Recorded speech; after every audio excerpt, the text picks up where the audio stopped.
সংসদ নেতা ও প্রধানমন্ত্রী হিসাবে দায়িত্ব গ্রহণ করায় বিএনপির চেয়ারম্যান মাননীয় প্রধানমন্ত্রী জনাব তারেক রহমানকে জানাই উষ্ম অভিনন্দন ও শুভেচ্ছা।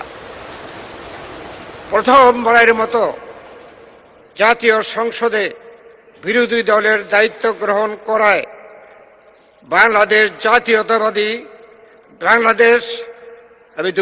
বাংলাদেশ জামায়াতে ইসলামকে আমি অভিনন্দন জানাচ্ছি।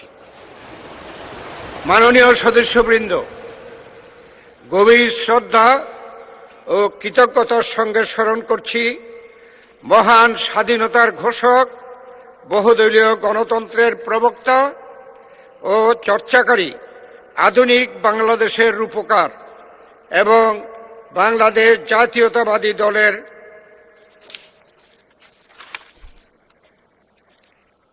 প্রতিষ্ঠাতা চেয়ারম্যান শহীদ রাষ্ট্রপতি জিয়াউর রহমান। 1971 সালের মুক্তিযুদ্ধের সূচনা লগ্নে তিনি স্বাধীনতার ঘোষণা দিয়ে সমগ্র জাতিকে মুক্তিযুদ্ধে উদ্বুদ্ধ করেন।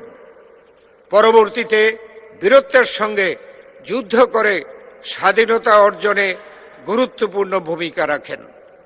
একই সাথে স্মরণ করছি গণতন্ত্রের অগ্রযাত্রায় শ্রেষ্ঠ অদম্য নারী, গণতন্ত্রের মানসকন্যা, আপসহীন নেত্রী বেগম খালেদা জিয়াকে।